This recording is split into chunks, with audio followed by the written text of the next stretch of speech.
श्रीकालेश्वराय नमः श्रीनीलकण्ठेश्वराय नमः श्रीकालभैरवाय नमो नमः यं यं यं यक्षरूपं दशदिशि वदनां भूमिकम्पायमानां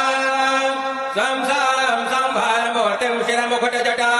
शेखरां चन्द्रबिम्बां दं दं दं दीर्घकेशं विकृतनखमुखां चोर्ध्वरेखा कपालां पं पं पं पापनाशं प्रणतपशुपते भैरवां क्षेत्रपालां देवराजसेव्यमान पावनाघ्रिपङ्कज ज्ञानयज्ञसूत्रमेन्दुशेखरं कृपाकरं नारदादियोगिवृन्दवन्दितं दिगम्बरं भानुकोटिभास्वरं भवाभ्युतारकं परं नीलकण्ठमीक्षितात्वदायकं त्रिलोचनं कालकालमम्बुजाक्षमक्षशूलमक्षरम् शूलटङ्कपाशदण्डपाणिमादिकारणं श्यामकायमादिदेवमक्षरं निरामयं भीमविक्रमं प्रभं विचित्रताण्डवप्रियम्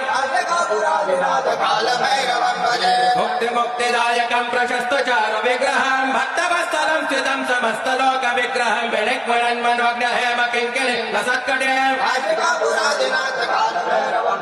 धर्मसेतुपालकं तु धर्ममार्गनाशकं कर्मपाशमोचकं सुशर्मदायकं विभवं वर्णवर्णशेषपाशशोभिताङ्गमण्डलम् रत्नपादुकप्रभाभिरामपादयुग्मकं नित्यमद्वितीयमिष्टदैवतं निरञ्जनं मृत्युदर्पणाशनं करालदौष्टमोक्षणम्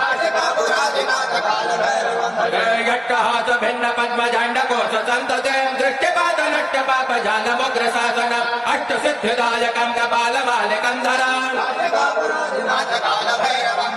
भूतसङ्गनायकं विशालकीर्तिदायकं काशीवासलोकपुण्यपापशोधकं विभवं नीतिमार्गकोविदं पुरातनं जगत्पतिम्